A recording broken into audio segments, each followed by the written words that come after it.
Welcome back to Champions, where we went the distance on map number 1, Fracture 13-11.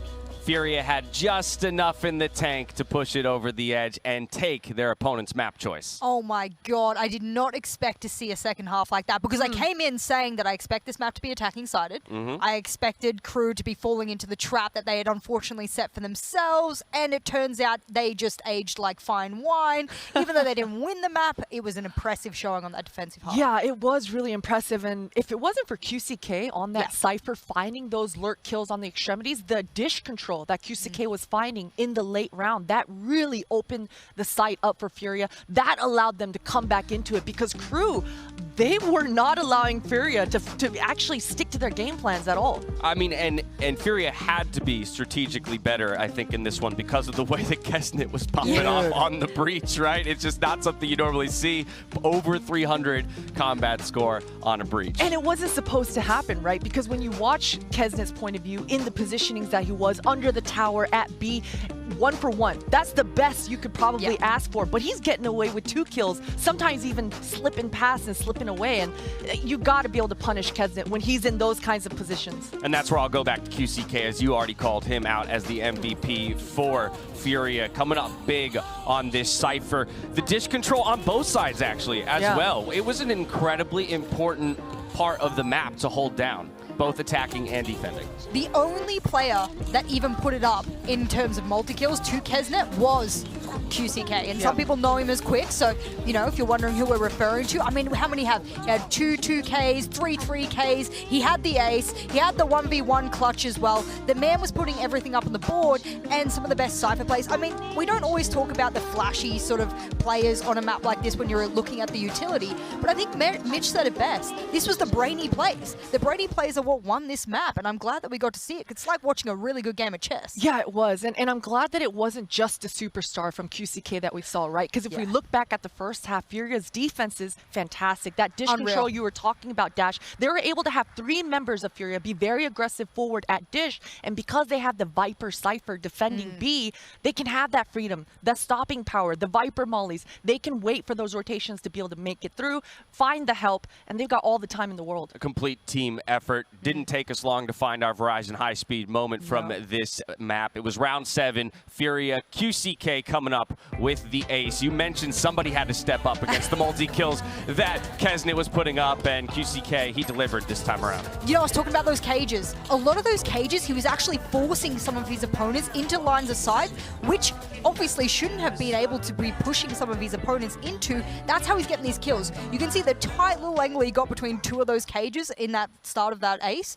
I mean, unreal the way he's able to manipulate the map. It takes very good map knowledge to do that, and a player like a Cypher player is the one that's going to be able to know how to do that. And you saw that energy there in the pop-off too when the game concluded. That's the kind of energy you're going to need to keep carrying through this series. We've already had a marathon map number 1. Now we head to map number 2. We're looking at Ascent. So that's what I want to start reframing towards. Again, this is FURIA's map choice, and they've already locked up 1, so they're probably feeling pretty confident. Let's start on the KRÜ side then, about how do you attack this second map.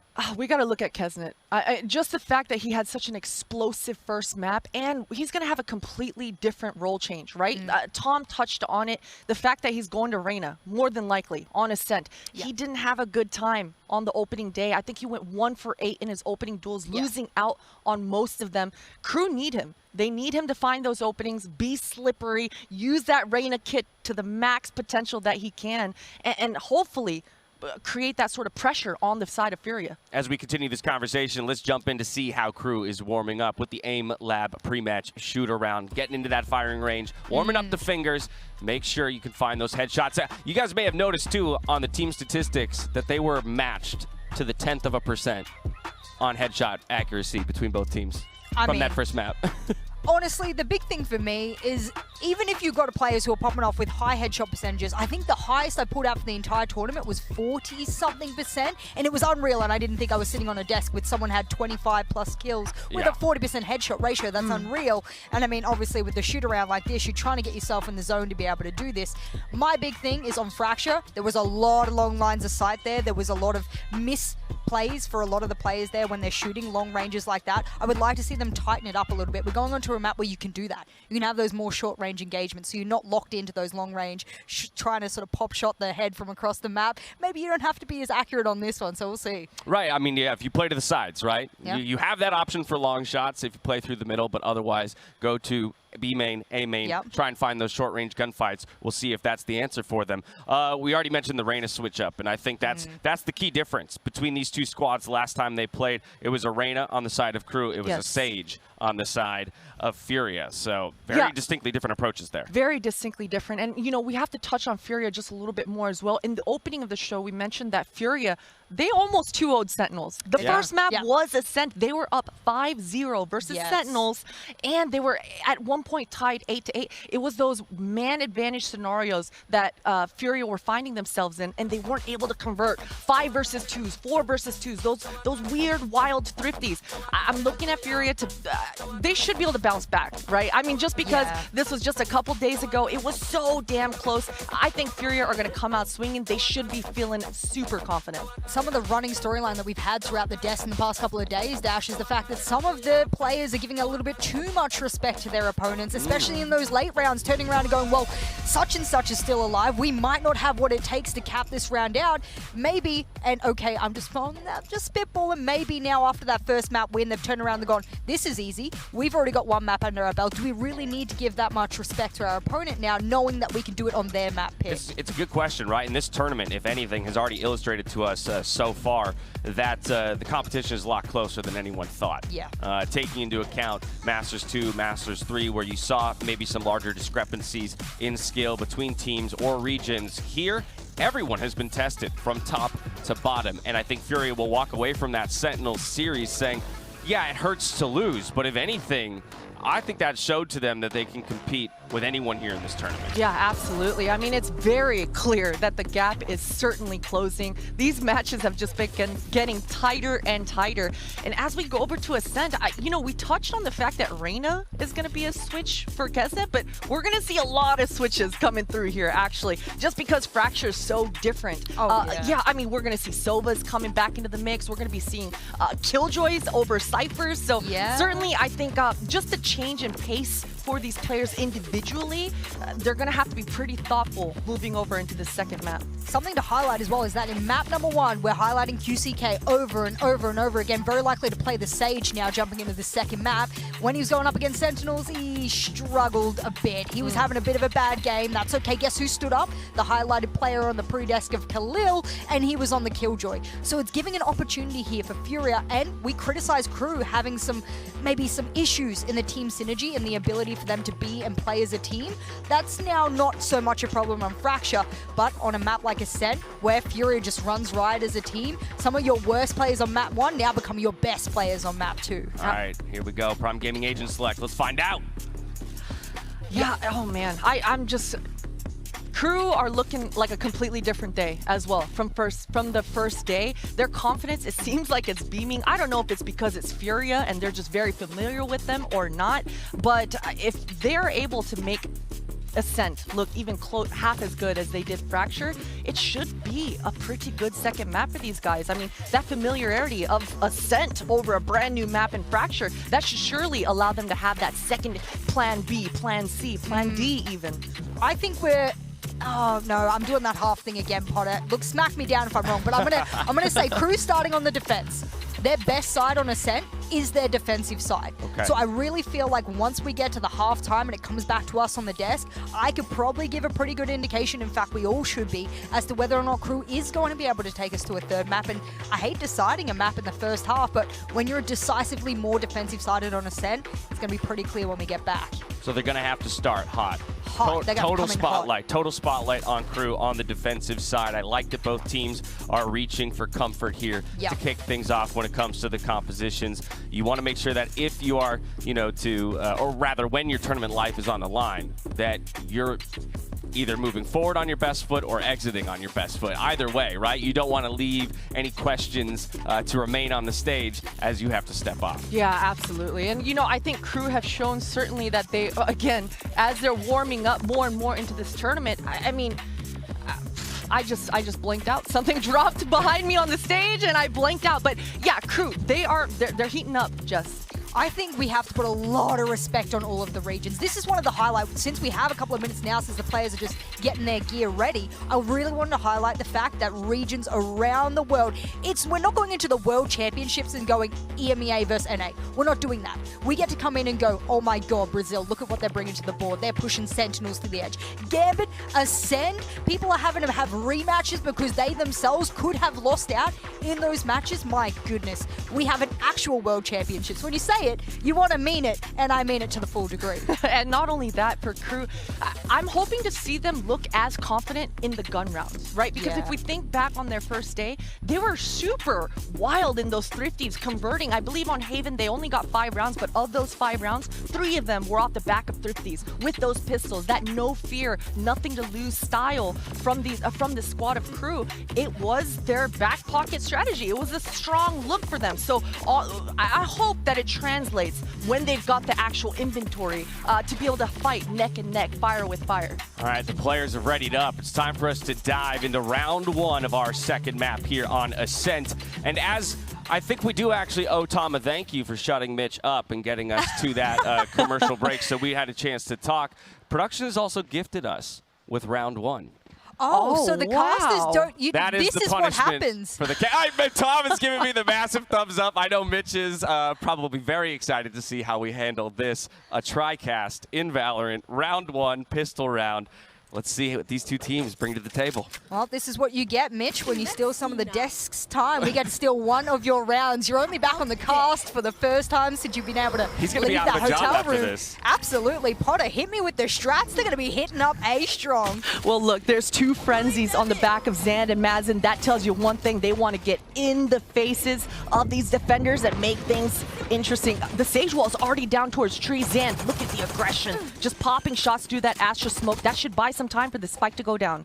Damn, that's a fast plan, Dash. Look at this. They want in, they want out, and they want this round 1 in their pocket, because I tell you what, if you want to bring the Sage and you want to be able to bring the frenzies, you got to get up in their faces. And speaking of, that'll be a deletion of multiple of the KRÜ players, as the frenzy will pop and the Sheriff will not. What a positioning from Zand. And look at him. He's not going to stop. He's going for more. He's going to flank through the back, up into the tower, through the glass. That Sage Wall, so clever. Just placing it on an off angle towards that tree. The defenders coming in, they think, you know, there's no line of sight for the attackers in that post plant, but nah, Zand, he's got an angle. A Prime Gaming flawless pistol round coming out of FURIA, and I would have to say a flawless cast by my 2 analyst desk co-chairs. Back over to you, gents, to take over the rest of the series. Yeah, so we just go get some food while they carry on with the cast. Yeah, I reckon so, actually. I'll be honest, the ham and cheese toasties have been on fire at this event. So, Why mean, can I Dash, hear myself cool? in my microphone again? Oh, what? Are we on? Hello? Testing? No, obviously. Thank you very much to the desk. You know, we ran over time a little bit. It's only fair they get their airtime, and they did a damn good job. As we come into round number 2, we just saw very innovative strategy over there on the pistol round from FURIA. And so now all they have to do is avoid getting wrecked by some of these upgrades. And in it, I'm looking at Nagsit, who's now coming out of heaven. Unfortunately, not going to catch anything with the Marshal. I try quite often to avoid getting wrecked, but obviously you're not very good at that after what happened just then. Oh, okay. Thanks, Tom. Yeah, I thought we were back to the games. Throwing me under the bus again. I see how it is. I've got to make up for all the lost You've been time. back for a couple hours, man. You're already leaning in. It's a nice clean round out of FURIA. It's exactly what we wanted to see realistically. But he's... Oh, no, lose a player! QCK almost went down to a turret. That could have been a disaster. In fact, look at this. The fact that QCK is finding all those kills, man. He is 1 away from his ult coming into the next round. Yeah, if anything, dying might have actually been the play. Just to have the res. You're I know not you gonna get res to keep next the round. spec there, and also chances are he could just grab an orb anyway, especially on this map. Of all the maps, like they are very attacker friendly. Is the way I'll call them. I think the reality is you're probably going to lose this round. You're probably not going to res anyone if you do have the res online. So either he's going to get a kill here, or he's going to die here, or they'll win the round. It doesn't matter anyways. Yeah, the thing is though, is that they can now take some pretty ridiculous risks, because you could send someone in, they get an opener, maybe they die, you res them, you get the gun, 5 versus 4. Like it gives you a lot of avenues, so I wouldn't be surprised to see them actively try and fight very aggressively for at least one of these orbs. Now the defenders will know this as well. You can already see KRÜ having a little bit of a gander just around that A site more specifically to try and make sure that nobody is going to be grabbing that orb. However, it doesn't look like it's going well, as they've been forced to fall back. I mean, it's a very hard thing to balance, though. Sure. Because you want to go aggressive to stop them getting the orbs, but you don't want to go so aggressive that you give those Spectres an opportunity to deal the damage to you that they're looking for. So I can understand this from KRÜ, that early posture for a fight, and then eventually kind of go, nah, I kind of want to fight in the sight. I kind of want to fight long range, and where your utility isn't going to harass me. Now, KRÜ on this defense are super passive. They're playing back on A and B side. They're playing inside of Garden. It's kind of forced out. Oh my God, Zan's already on them. This guy, his pace in the round is unbelievable. And Mazen will even take down Delzik. Res available, rifles upgraded. This is looking like a, oh my God, they can't even deny the res. Oh, it's gone beautifully, hasn't it? Almost as expected, you could say. Now it's down to Klaus and Kesnet to try and bring this one back. Klaus is going to find one, dismiss, get back out of the corner, and bring this one back into contention. It's still a pretty awkward fight to take. The fact is, if there's no peek coming out from the remaining players, there's absolutely no hope. And Zan is going to get himself a triple. Technically, a trade on himself from earlier in the round, but hey, what a round from FURIA nonetheless. I'm so impressed. I mean, look at the pacing of Zan going into the A site, gets a first opening kill, which is already more than he should have with the Spectre dashing in. Not only that, but when they focus on killing Zan, his teammates are then ready to fight in return. Mazen gets the trade immediately. They res Zan back up, and he'll take a double to close it. In fact, not only that, they res him, and then they cover the res by killing the player who tried to kill him. That was such a gorgeous round from FURIA, and exactly what we've come to expect from this team. For sure. For sure. They are looking impressive once again, and we need to see a response. Now, this round, the likelihood, fairly slim. Not a whole lot available at the moment for KRÜ, and it looks like we're about to see an almost identical take once again. Drone going through, Zan likely to follow it in just a moment, trying to take that extra space. Dash, we've seen this multiple times now. He's doing the same thing again and again, and, well, at this point, I don't really see why not. If he's getting away with, what, a 5-to-1 KD while dashing into a site, he's gonna keep doing it. Oh, wow, okay. Delzik is, he just got an angle on that, right? The smoke disappeared. It was a little late pulling up the second one, so he could line up his crosshair and just fire away. And as we all know, even Screams confirmed, that Arcane Sheriff just hits differently. The accuracy is up. I don't know. Locks onto players. Yeah, I'm pretty sure I've seen El Diablo using it as well, so that's not confirmation enough. Delzik's managed to find another one. This is starting to get a little bit shaky. The last few rounds have been solid. The lineup from Khalil, though, is already going to drop another. He'll be the last man standing, looking to try and fight this back, and he's just buying so much time. There's nothing they can do in terms of the defusal, but killing all 5 players in an eco round is still pretty good. Yeah, it's a pretty big win.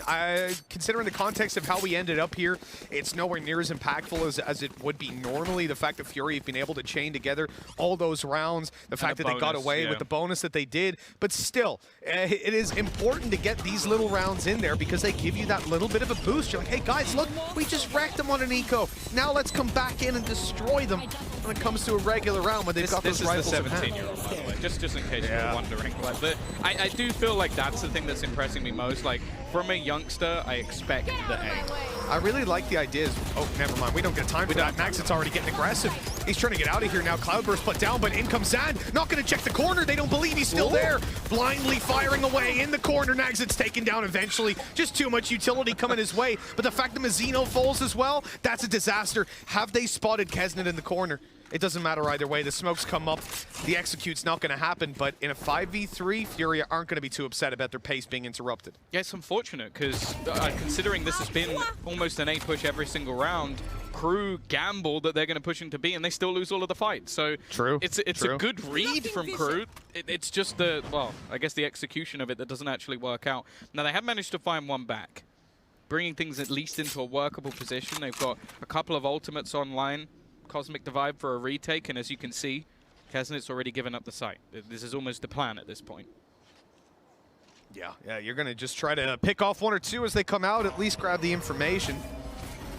And yeah, with the smoke up, I mean, I guess he was just... What? Did he use where they shot the Lear from to come back? If he did, he is a genius. like an actual genius, or he's just incredibly lucky. Either way, we end up in a 3v3, and I don't think they care which one it is. Oh my god, that was actually insane. Now Delzic's able to pick up Zan. Coming around the corner, he'll get another! And it's all on to QCK, a 1v3. Oh, what? If he'd got to, I think I would have just left. That was strange. Obviously, there was a cosmic divide behind him if someone didn't notice. It wasn't as silly the as player it ran looked. around, but from his POV, he just got a jump scare of a player like diving into his crosshair. That was bizarre. Wow, first round for KRÜ. Yeah, Delzic, huge flank. I do want to know if Kesnet actually did use the Lear to work out where they shot from and then just pre-fired back. Because as I said, if so, he is the smartest player ever. I heard Phantom spraying. I don't know if the player died at a Vandal or what, but yeah, There's a lot of Vandals on the other side. Take a look back. That was, well, yeah, now there are. I think there were at least 2 Phantoms left in the 3v3, but either way, still incredible that he gets that kill, regardless of whether it was planned, orchestrated, or not. A little bit more impressive if it was orchestrated, for sure. But that gave them exactly what they needed to fight their way back in with a first round on the board. We're going to have that operator come out on Naxxit, and this is scary. He's around mid, and he's looking for some duels.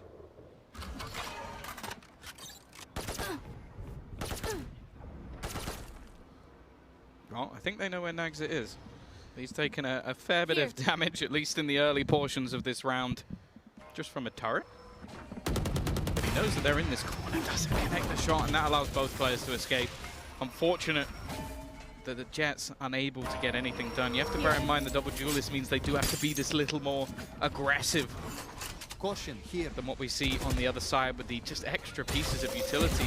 A lot of them made vulnerable, but the vulnerability doesn't really do too much. We will see just trades back and forth. Naxxit, Kesnet coming up big, and now just one man standing. Oh, okay. Not a bad shot on Mizzino, but that's where it will finish. 4-2. Another good round by KRÜ. I like the idea of Naxxit getting aggressive on short. He dashes out of there, doesn't take any unnecessary risks. It's been very patient early round play. And, yeah, well, it didn't pay off all of the time, but at least in the last 2 for KRÜ, it's looked very, very good. And now FURIA are coming in with just a couple of pistols. This should be a blowout of a round in favor of the defensive side. Khalil taking the Marshall is interesting. Oh, because, okay, that's why. Zan's going to be playing. Zan's going to be playing with a shorty. If he gets a kill with this, I'm going to hate him. Oh no! I don't believe what I've just seen. It's just disgusting, man. It really is. Oh, he's got a Phantom now. If they manage to do something in this round, and there's a very real chance that they will. Grab well shorty in a dash. It's such a cheap kill, Tom. It's such a cheap kill. Revealing area. A little bit risky. Pushed aggressively to try and bring this back, but if he gets pincered here, it could be a problem. He's got to try and escape, and he does have a little bit of support coming through from Kesnet. They are just looking to try and hunt this man down, realizing an extra gun would definitely be beneficial, and instead, they're just going to rotate past him, head their way in towards B. Now, there is some utility available to at least deny them. Instead, they're going to invest themselves the lockdown and just wait patiently for the players to leave the site. Oh, that shock dart hasn't quite landed. Looks like they're gonna end up to... Oh no, that's actually a free spot towards the back of sight. They expect it. Kesnet's still able to get himself the first though. Naxxit in there in the Blade Storm, really blindsiding them, opening up the angle for Kesnet to take a few more duels, and the rest of the team rallies to his side. 3 rounds for KRÜ.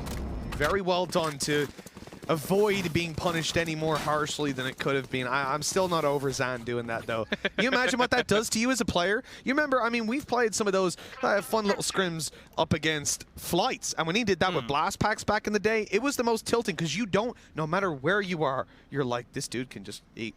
He can come out the sky. It'll never be as bad as what Boaster did to you, though. All right, we don't need to talk about it. You know, Fnatic have been getting knives in this tournament. They've been doing well. So what you're saying is because it can happen to pro players, it's exactly. not embarrassing. It's not bad. It's not bad. I think Tom. the manner in which he did it to you. All right, listen, relax bit yourself. Embarrassing. Relax.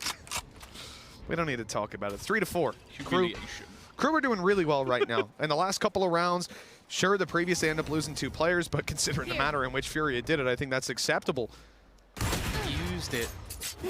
The fadeaway smoke just to get another player across into the corner. Naxxit's aggression has been expected. Let's put it that way. FURIA haven't fallen for it in the majority of rounds. I also want to point out in the last round, that rotation was so risky from Kesnet just to go to the back of the site and basically just go, I'm better than you. Yeah, actually there was a moment where I think he considered, they were playing off the contact of the player who was in spawn, and I think Kesnet was considering popping a flash to get out or to fight on the shot, but instead he decided to go backside, take that duel alone, and hell, it worked out. Yeah, I think that's the thing with him is just like, he has these individual plays that most players wouldn't be able to pull off, but he can. But I also have to give props to Naxxit. I feel like he called it. Like, I've played Storm, just like distract them and I'll come in and help. And hey, it worked. We're looking at an AX act that's going to come in quite quickly. Look who's tucked in the left corner, though. Completely unexpected. Great Hunter's Fury to find the first Delzik being returned on. He's dancing around and trying desperately to survive as FURIA fight for the site. Only the 1 kill to come their way. Rez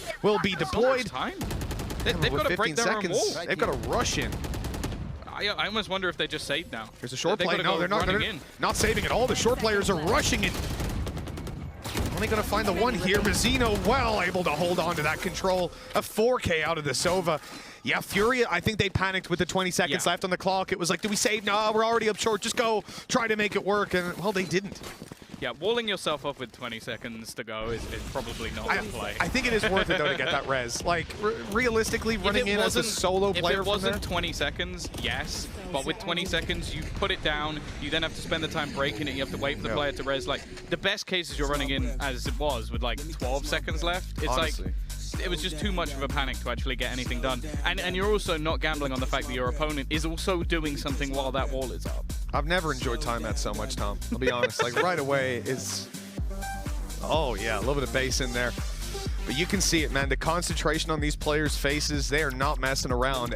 When it comes to this map, 4-4, I'm impressed by FURIA calling the timeout here because I think they've made a couple of knee-jerk decisions that they're not necessarily going to be happy with, and this is where Carlisle, as you can see, going to be having a few words alongside our man, Owner on the other. Big time for chats over there.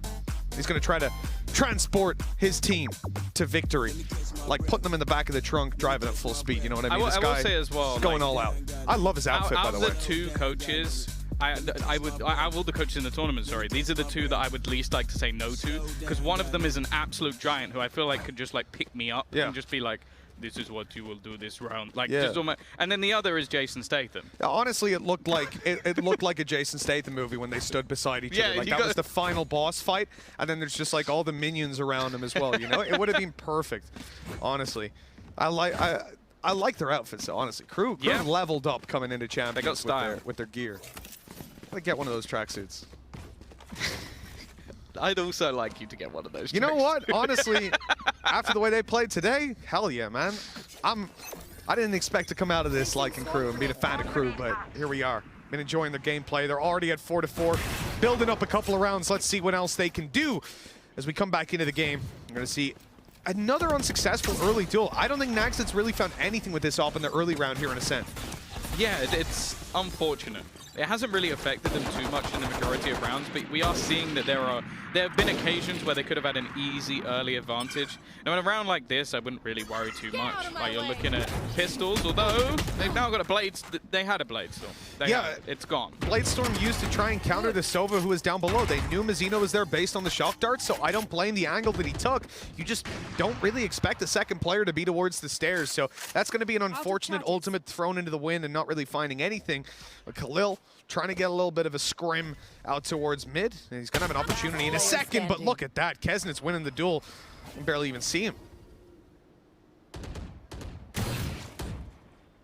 Well, it sort of comes down to damage, ultimate orbs, all they're really hoping for. Anything from this round for FURIA, but after what was a very good early start from the Brazilians, it has started to slow down, and more so I think KRÜ have started to fight back into this one. They've not fallen for a lot of the sort of faster paced takes. They've been able to delay their opponents. I think that's the thing that's worked best, and with the Prime Gaming flawless, financially there's going to be no issues whatsoever for KRÜ. Oh yeah, they're stacked up now. Very much the same as when we talked about FURIA stringing together the rounds they did, and then ending up in their first buy round, losing so many players. Well, KRÜ have done the same, but without the kind of hiccup at the end, without the bump in the road. They're on 5K plus for the majority of their squad, and that is a strong position to play with, especially when you've got these ultimates now coming online, and when you've got Nags and finally finding success on that operator. They have, however, spotted Delzig up close. Now, this smoke might just be an attempt to try and escape out of this position when your team already has the opening jewel. You don't really want to be going for any more battles, and in fact, just going to fall off the angle. So they're more working off the position of Zand. Now, he's got deep, but they've actually already closed the door. So they're almost looking at this as a plan like, all right, you can have that deep mid control. We've got Klaus watching to make sure that you can't get any further towards the spawn. And until that door is broken, which of course gives the information away, they don't have to look at this angle at all. For FURIA with 50 seconds going back in, obviously a big problem is going to be that door for Zand, breaking it open, getting in to help out his teammates. They're going to smoke it off, even though they have control. That's a big fake. At this point, you're not expecting Zand to be around mid, because why would you? They've smoked it off.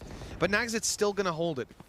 Patiently waiting. Maybe that info wasn't conveyed over or even spotted by that defensive side, so ultimately it comes to nothing. They're going to have to break this door open and push in with 25 seconds left. Also seen the Cosmic Divide. They're going to have to try and run through it. Kesnet popping the Empress, giving him a chance to just frag out. Now, they are actually going to use it to try and get the plant down themselves, and NCR has managed to push through. The problem, however, is they are somewhat surrounded. Zand gets one before he dies, but the plant still hasn't gone down. They have to do it here and now, and even just the time delay has worked out for the side of KRÜ. You can understand the attempt for FURIA, but it really hasn't worked out. No, it hasn't. I think that just that harassment on the site, the players staying alive, running down the clock, it's exactly what we want to see, man. Like, KRÜ come into that round, and as I said, their mid-round calls have been spectacular. In these moments where previously we would have seen them at Masters 2 and further back, Masters 3 even, you would have seen them sort of freeze up and not really be able to make those key decisions on the split second. And yet here, they're delivering on a level that, frankly, I have never seen from them before. This is beautiful. The main thing I think as well is before they relied way too much on individual plays. Yeah. But now they seem to have these like cool little ideas. Like you bear in mind that in terms of flashes on the other side, there really isn't any. So putting down a Cosmic Divide forces you to run through it dry. If you want to try and face off of it, it's just a clever piece of utility that could have bit them if they weren't aware of what their opponents were currently doing. Now we're going to see drones on both sides spotting for information. Again, it's a bit of a mixed bag. Obviously, the rifle save from the previous round for NZR is something a little bit different, but other than that, it's mostly just going to be pistols alongside a solo Spectre for Zand, which in this A site, in some of the earlier rounds, was really effective at getting them entries. Since then, and since rifles have come online, not so much. Yeah, it's definitely been a little bit shaky. Ahead. Still in a recoverable spot for FURIA if they can find the solution to this problem. Where is this wall going for QCK? Is this going to be... Oh, not quite the peak coming out of Zand as he falls. Delzig steps inside the smoke, takes down 2, and these pistols will get very little done. Eventually dealing with Delzig purely because he ran out of ammo. Yeah, Mazin, of course, was just trying to set them up with utility elsewhere on the map, so had a late lurk in, but with no real entries into the site. He just has to die here, or retrieve that rifle that his teammate had just moments ago. Surviving with this pistol just is not an option. No, absolutely not. He's just going to run in here, try to take some heads, but he will find nothing as Nagzit deletes Mazin to put 7 on the board. Last KRÜ, round in the half. correct me if I'm wrong, Tom, was it 4-0? It was definitely 4-1.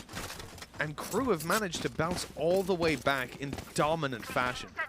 Yeah, no, you are correct. 4-0, yeah. It has been 7 rounds in a row. I think the adaptations they've made, a lot of it was just early presence from FURIA. I think as well the fact that they sort of had those early rounds where they were just aggressively pushing in, and then even had some sort of fight backs where the B site, they basically used it as a counter. Since then, it seems like KRÜ have had a much better read. And they've also just had Nagzit in a lot of rounds, just getting aggressive. And okay, sure, he hasn't got the kill the majority of times, but he has found out a lot of info. It's fun to see. Oh, that's big. He ran out of ammo, though. That's a big shame. They had 3 ops at the start of this round. Ah, you got plenty of cash, right? That's how much credits are currently available for KRÜ. Drone destroyed. That's great. Mizzino hasn't been spotted now. But KRÜ are going to give up a little bit of this control. It looks like he might actually, Mizzino might be setting up to go for another wallbang here if the drone manages to find a tag. Kind of difficult for FURIA to get any sort of control on this one. They're just waiting for that to come through at any moment, and it's never really pleasant. Fallback from the attackers. They really don't have any ground at this point. They've almost just been cornered into the backside of mid. Like, this is a horrible position to be in because so much control has just been taken. They've heard multiple op shots fired. Like, I think Kesnet even tried to bait that the operator is now in middle just by shooting a shot through the smoke and then running away with his rifle. 30 seconds left. There is very little to none information currently there, and Dowsic, that timing was spot on. He's going to find, okay, that wasn't, but I guess at this point it really doesn't matter. The 4 versus 2, he has the spike, he's going to run into that operator. Round's already over. It's just how much, well, I guess stat padding NZR can do. 8-4 from 4-0 down. That is one hell of a half. Yeah, incredible half from KRÜ, I have to say. And you got to remember that 4th round was when FURIA played up against Pistols and ended up losing all of their players. The only reason that they got the round win was the spike exploding. So they were a couple of seconds away from receiving a loss there as well. This has been 9 dominant rounds from KRÜ, all in all, considering they were on an eco for that 4th one. I'm really not feeling good about FURIA's chances. They have got to have a huge turnaround coming into half number 2. Yeah, I think as well that this was actually their map choice. Now, we don't want to waste any time because we don't want to lose a second pistol round. So Dash, take it away, Dash, Dash. Don't want to lose a pistol. Now that's the kind of urgency I like to see out of my casters and getting it over to us. An 8-4 half. It was a slow start, but a strong finish out of KRÜ. And Jess, I'm going to come to you because you said they had to get it done on the defensive side in order for them to stand a chance. They did it. Yeah, they ended up bringing it home, I suppose, and I think it was a slow start, as you said. But I think when we're speaking about slow, the thing that KRÜ ended up working out in the end was that FURIA, out of all the teams I've analyzed here at the entire tournament, take the longest on their attacking rounds. They're leaving it to the dying seconds of a round, and by then they don't even have the control on site they really need. They're just Hail Marying it onto site, and KRÜ goes, okay, well, if you want to play that game, we'll play it till the dying seconds. We'll save our utility till the last seconds. You can't get on site, you're out of time. Bingo, bang, boom, I've won the rounds. Bingo, bango, boom. I'm glad you mentioned the fact that they didn't have that control on the site, right? Those Hail Mary plays you even saw in round 11, they were trying to make an execute with that Sage wall in A main while Zand is hopping down off the wall, trying to get a higher elevation with that updraft, right? The idea, fantastic, clever look, right? But in execution, it was sloppy. One thing after another, and each player just got picked. And when your jet is so far forward, updrafted into the air, the next person down, that trade, it becomes so challenging. And so that sort of spacing, it was lacking here for FURIA. I mean, I love the idea of patience, right? Letting your opponent make the mistake. Yeah, absolutely. They read him. They did it on Fracture as well, and whilst KRÜ didn't walk away with the win, it was adaptation up to adaptation by both teams. KRÜ have worked them out to a T now, and unfortunately, FURIA, they might not win their map pick if they can't work out this speed issue.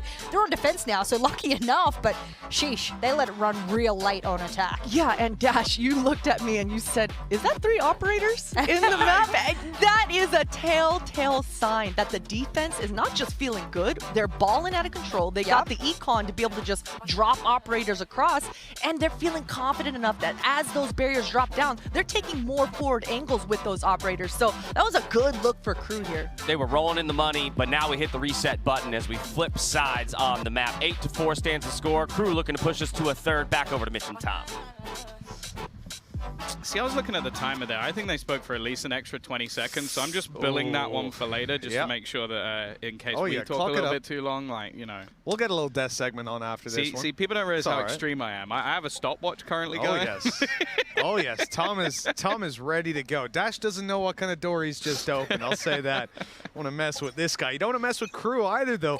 8 rounds in a row, 9 very convincing. They have looked in control. That is just a fact. And oh, it's the instant trade. Not even the like. There was a set. We haven't ever. Never mind. Never mind. It's even. Still, for Furia, this pistol would be invaluable. A questionable half lies ahead of them. Obviously, now KRÜ being on the attack, it completely resets what we've been talking about. But just with the form and the control that they've had over this map, it's hard to imagine that things are going to spiral out of control so drastically. So this defensive side of Furia, they really want to walk away with this one. And you can see that in the fact that they get aggressive on mid, but they don't want to full commit to it. Instead, they're going to fall back, play 2-2, and leave mid open. That was the door closing, I think I just heard. Yeah, I think that's on the A side, right? Did they close that as a retake? It looked like it, but I saw either that or it was just pinged on the map and we heard the other one. Because I think somebody just pinged it maybe as a warning sign. Now, 4 players currently gathering up. This A site was definitely the point of contention in a lot of the early rounds, and already we're seeing the isolation of some of those players just looking to come through and to get that door closed. But they're going to have to watch it. Yeah, with that smoke down, obviously these players can just come barreling on through. I think they broke the door. I think yeah, they did. Yeah. That's what it was. They broke the door after closing it. And so then that's why they're having to actually keep close on this position, because they can't actually close it. It may not actually matter. It may end up helping Delzik to find kills. Who said the right click of the classic is dead? That man's finding headshots left and right, and a flawless close to this round for KRÜ as they keep 4 standing. You can, well, I assume you guys can hear at home. At least when I was sitting in the hotel room, I could I could hear the noise on the stage, man. Honestly, just give us a crowd. Oh man, it's gonna be so good in the future. But for now, the players are doing the job for them, right? They're getting fired up, and you can hear it on KRÜ. They want to really hammer it home. They want to let FURIA know we're winning this game, and we're damn happy about it. And with that 9th round on the board, they're looking set to take double digits. And Eco coming out of this defensive side of Furia, the Brazilians really not feeling it. Kesnet looking to lead the charge. Now, there are multiple shorties. There is one shorty. Can you stop killing people with shock darts before I finish my sentence, Mazzino? That's back-to-back rounds that he's done that. Yeah, they saw him go into the corner, so Mazzino was just taking those opportunities every night of the week. After finding the opener, they're just falling back into this default. I think they realized that, especially with some of the weaponry they've already spotted, that this is likely to be more aggressive positioning taken from Furia, and well, they can hope to just bait out any small pieces of utility that they currently have, which, as of right now, is 1 dart. Not ideal to try and push into a site, especially having that shorty. If you want to try to retake, you're not playing all too well on that. So stacking it up, looking to defend this one out, and they've already lost their first. They'll stack up in heaven. It's Mazin that's kind of the danger man here. They haven't spotted him on the back side, and they, well, never mind. He's been dealt with, and this round is clean for KRÜ. GZK hoping to at least maybe get an ult here and there. It's not going to be allowed. The Prime Gaming Flawless coming through for KRÜ as they hit their 10th, and more importantly, 10th in a row. Yeah, that level of dominance right now, it really starts to play mind games on the Furia players. You're sitting back, this was Furia's choice. Yeah, I mean, that's the problem, right? We set KRÜ on Fracture, the fact that they picked it. It was supposed to be the pocket pick to really upset them. And it didn't work out, and that then casts a lot of doubt on the series. Sure, it was an incredibly close map, but the fact that you've lost your kind of surprise pick, it puts you on the back foot. Naturally, you got to win 2 in a row. But right now, it looks like KRÜ are just speed running Ascent. Yeah, I was kind of surprised in the veto that we didn't see them actually pick up Breeze, just because of how, well, they beat Sentinels on that map. So I was expecting that to be the choice. They went for Ascent. I was hopeful that we would see something of the same as the last. Instead, it has just been domination. Nice little crossfire, though. Timmy even going to be pulled out. Not that it really matters. While considering this is a bonus round, this is still looking incredibly clean. And, wow, they're about to break that 10-round streak. Yeah, I mean, not too impressive doing it up against the bonus. If they lost to the bonus, then we would be basically just looking at the next map. So this was a requisite for them, and they've managed to pull it out of the bag for a 5th. Still, though, there's a lot of room for Fury to get back into this one. At the same time, KRÜ are so close to closing this out. I mean, it's very hard to lose a game where you have that much of a lead. The one good thing, though, is the fact that a Prime Gaming Flawless is they actually will have decent finances going forward. So it's not like they lost a couple of players here. They have to go for rebuys. They have to have a few weaker weapons. It's rifles across the board, maybe a few shields missing here and there, but then full utility as well. So although normally we talk about opportunities here for KRÜ, realistically, this is just a normal buy round. Yeah, I have to agree. Obviously the problem with one of those lower buy rounds going so poorly. I was kind of interested. Nagzit went for like an immediate dash in that previous round with the Spectre in hand. Ended up just sitting in the, like when he finished the dash, he was just in the middle of the open. Got absolutely destroyed. Still some nano swarms there. It's going to cause a couple of problems for KRÜ in getting in, and Nagzit almost loses his life early again. I think his early rounds have been either unimpactful or very negative. It's like the one where he found the kill with the AWP is the only thing that stands out in my mind as a positive. I think he's been having a tough map, considering they're doing so well as well. Yeah, the thing is, though, I agree in the sense, I think, early rounds, but because he hasn't been dying, like, that's the one thing that's actually worrying for me, is that I feel like Nagzit has missed a fair few early shots, but he's not being punished, and then he is punishing them in the late rounds. Later on, exactly. So it's almost like it could have been a very rough game, and it should have probably been, but it kind of hasn't, because FURIA haven't done enough to actually punish these aggressive faces they've had. Now, the time, Mitch, is ticking all the way down. They're looking to try and execute through mid and move in towards this B site, but already they have lost that opening duel. Still, though, with only 2 players to defend it and the others very far away, they need to have a solid hold, and you know what? It is damn solid.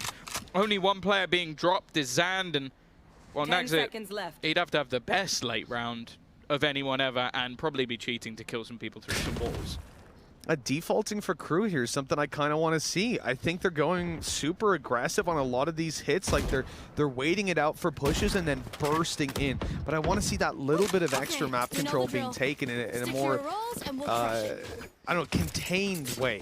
It feels very pointed, very direct. But that could be just an element of confidence that they've got right now because they've won so many rounds, because they've been dominating, and their first map went decently. But I think that streak of rounds in a row, that's really what's putting KRÜ in a relaxed position. And coming into the next buy, that's not what I want to see.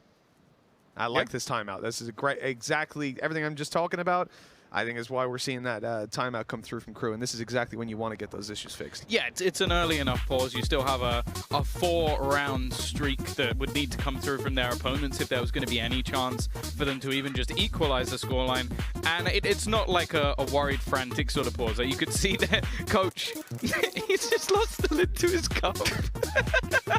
He's squeezing it a bit too tight.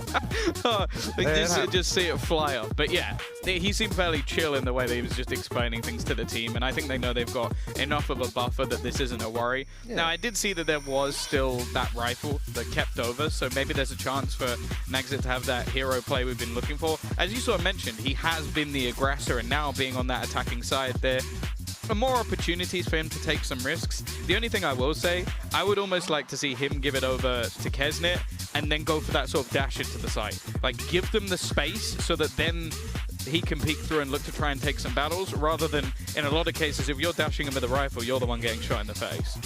Yeah, I think looking at KRÜ's spot right now, they're in a position where coming out of this timeout, losing a buy round, that is the next round. This one here is going to be buying what they can, but keeping over cash and credits for round number 18. If round number 18 doesn't go their way, it's already 10-7, 10-8, 10-9 until they're buying up again. Things get pretty tough at that point. The mental game really starts to swing against you when the team equalizes up, and that's where we're probably going to see another pause come out. So next round's going to be super important. This one here, don't expect KRÜ to win, but they got to walk out with like 3 kills. Make this costly for FURIA. Well, they've already spotted out that saved rifle. A bit of a bait and switch here. Like, in fact, it's bait, switch, and switch. There are 3 players currently around this position. I don't think there's going to be any way they're expecting this sort of angle. And look, there is no way that they expect NCR still to be here. They're actually still holding the angle, but then the peak comes through into mid. You want it cost. Even though the setup looked almost flawless, they've now taken down 3 players. This is ridiculous. You're left into an even 2-on-2. A Hunter's Fury to play with. Post-plant. Spike still needs to be retrieved, but it should be. I have this fight. I'm not sure if Dalzik's going to be able to get a weapon with the door closed now. I think that's going to be off limits. But even still, this is a very, very strong place to play from for KRÜ, considering they came into the round and should have lost. You know, they should have walked out with 2 kills, maybe 3. And instead, they now have a real chance to win this one out. In fact, that turret's not going to spot the player up close. Mazzino not able to get it done, and Khalil clutches it out. A very close round indeed for KRÜ, and they can be damn proud of what they've done with mostly pistols. Yeah, it really is one of those spots as well where I feel like FURIA had the perfect setup for what was coming through for the attack. Yeah, no, definitely. They had a layered bait and switch with 3 different players. The rotation even then comes through to try and spam through the wall. Like, look at it. It's just ratty. They took the bait peek with the first. The swing comes through. Then they have NZR just waiting back behind and ends up in a 1v1 with your last player having 30-something HP. Like, that is not the way you wanted this to go. 36. So it's good that they managed to close it out for FURIA, but honestly, like, KRÜ could have easily just closed the game there. Yeah. Oh, I 100% agreed. They're basically about to close it out if they just hit one more shot on that. But you gotta say, even to find the impact that they did, it puts them on a pedestal now. Coming into this round where QCK takes a very aggressive peek and gets no reward for it. FURIA, a man down to start it off. This is the round we said KRÜ really want to win, to stop FURIA from making that comeback in, to stop the foot from going through the door. It's not started out well. Yeah, you can see that as well, both extremities of the map are now being pressured. They want a response and they want it quickly. And on the other side of things, I think this is what KRÜ has done so well so far, is they have just not panicked. The second they get any of these openers, the swing should be coming, and that's just all too easy. They almost expect this aggression at this point, and FURIA just falling into their own trap. NZR, this looks like a desperation ult, and he comes close, but it's not achieved anything. I think that was called off the back of Mazzino being so low to try and remove that Hunter's Fury from the round and get a pick. It ends up damaging Nags. It nearly takes Mazzino down. He'll survive. And with the trades coming in favor of KRÜ, they've got a 4 versus 2 as they plant that spike on A. Not quite on spot. Moving around the generator. This is aggressive from NZR. My teammate, Operator, not really sure there was anything he could really do here. I'm also intrigued to know the financial position of FURIA, just because they only had 1 player survive in the last round. They bought an Operator into this one alongside the remaining rifles, and NZR's just gone in for basically a 1v4 on the site. Yeah, again, I think a lot of that is the knee-jerk decision of Mazzino being so low, wanting to go for it. They might have even spotted that he was the one planting as well, and just wanting to stop him from getting out of the site. But as soon as he falls, there is no opportunity to go for it anymore. Zand has to save the Operator, and an 11th will be found for KRÜ. They only barely lost out on their map pick, 13-11. Right here on Ascent, they have looked a whole lot more dominant. Yeah, I think as well, you just look even at the scoreboard, just the performances that we've got across the board, it has been an incredibly strong performance now. It looks like actually FURIA's economy is going to be fine. The 3-round streak was enough. Like I think they had a flawless before having those sort of weaker purchases, so that's at least something. But yeah, I guess like trying to do some extra damage to your opponent, I can understand it, especially now that there's actually going to be a weapon missing for Nagsit and just using a Blaze Storm instead, so I guess that's why. That's Nagsit, Blade Storm dashing, and again, this guy is so aggressive on the jet in the early round, and it's finding dividends almost every single time. It's seriously impressive the amount that Nagsit is able to do. As they now cross over towards the site, they're being spammed at by that Operator, but it will find nothing. FURIA again face a difficult retake. Yeah, they do, however, have a lockdown. So they're going to try and just force these players out of position. In fact, both teams have decided to do exactly the same thing. Just waiting the other out. We'll see if anybody actually gets trapped, but it's going to be the space looking to be taken. Oh my God! 5 players have been detained across both teams? What is that? I have literally never seen this before. The double lockdown, double, triple detain. As Zand is just cleaning up, covering that defuse, and they'll get away with it. One of the more ludicrous rounds we've seen at Champions, as FURIA I mean, I think our analysts are going to be scratching their heads on that at that one, wondering how the hell anyone won that round. I think we're all losers there. That's insane.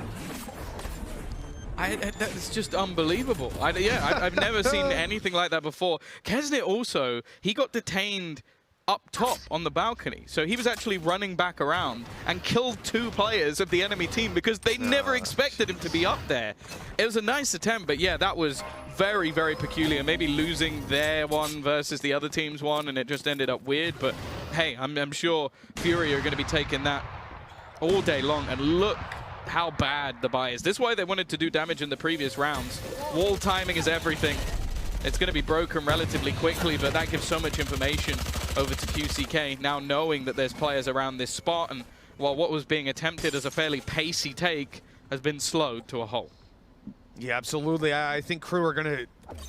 Well, normally they would think twice about going towards this angle, but they've set up for an A take. They want to commit to this.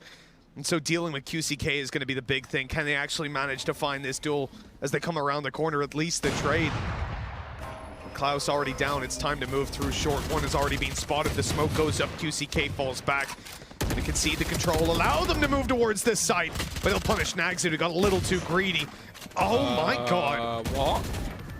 They've got the site. They've got upgrades. And now all of a sudden, a round that started out in spectacular fashion for FURIA is very much up for contention again. There's a res, but it's kind of in spots where you can't really do anything about it. So it almost becomes irrelevant until you manage to clear out these players on the site, and at that point, well, you don't really need the res anymore. The angles also been playing close, and although there's an operator picked up for Delzik, it's not really going to be too valuable here. He's just going to stick to his pistol, and they are trading things out effectively. This weak purchase looks so rough to begin with. It's now left on to just NZR. He has to try and make the play through. He jumps over the top to find himself one, going back in, but Delzik with this pistol will confirm the thrifty round. Absolute filth. Have you ever seen that before? Have you ever seen someone do that in a comp game before? Not as clean as that. Nowhere near. And to get away with it like that, you could see KRÜ were confused. Like, I do not blame them. That is one of the more ludicrous plays that I've seen. Look at this. He bunny hops over. Oh my god, Mizzino is raging, but what a shot from Delzik to close it, to keep them alive, keep the dream of closing this one out. They're on 12 now. KRÜ looking to bring us to map 3.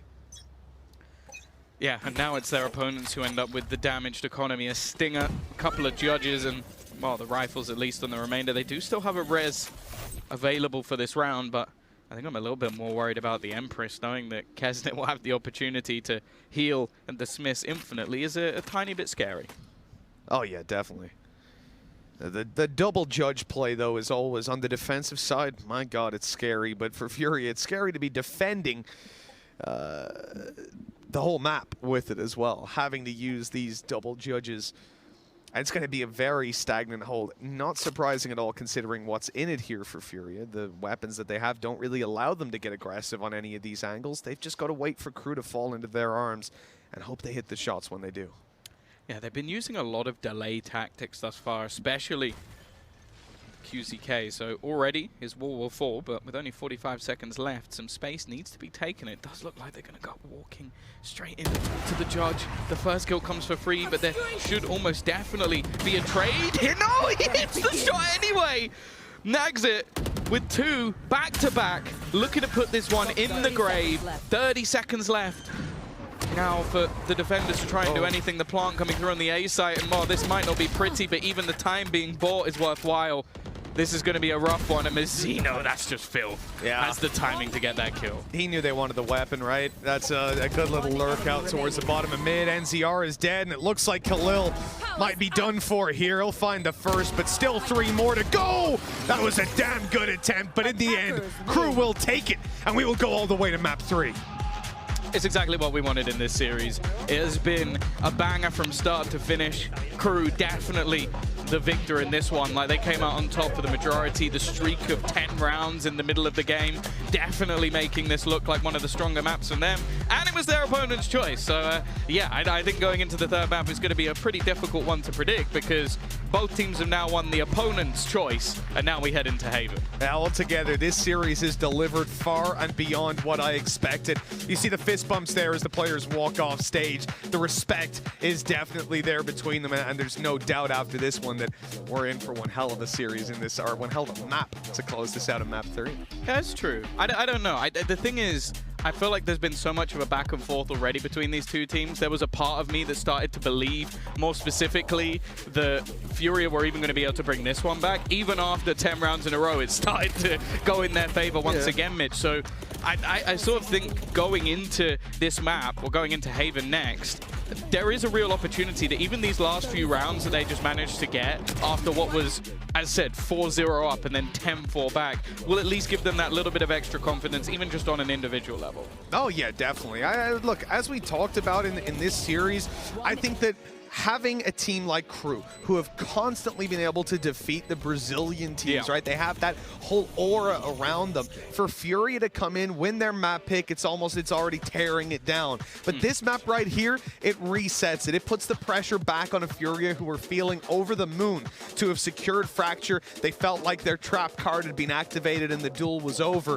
But all of a sudden, I've forgotten all the cards in Yu-Gi-Oh! So Pot of Greed, it's the only one I remember right now. Something that heals you, I don't know. They kept themselves alive, and map 3 is going to be interesting. Okay, so we got some Yu-Gi-Oh! References, some other stuff. Now we're going to be handing it back to a break and then back to the desk. 20 seconds? No, shh, come on. We're going to a break.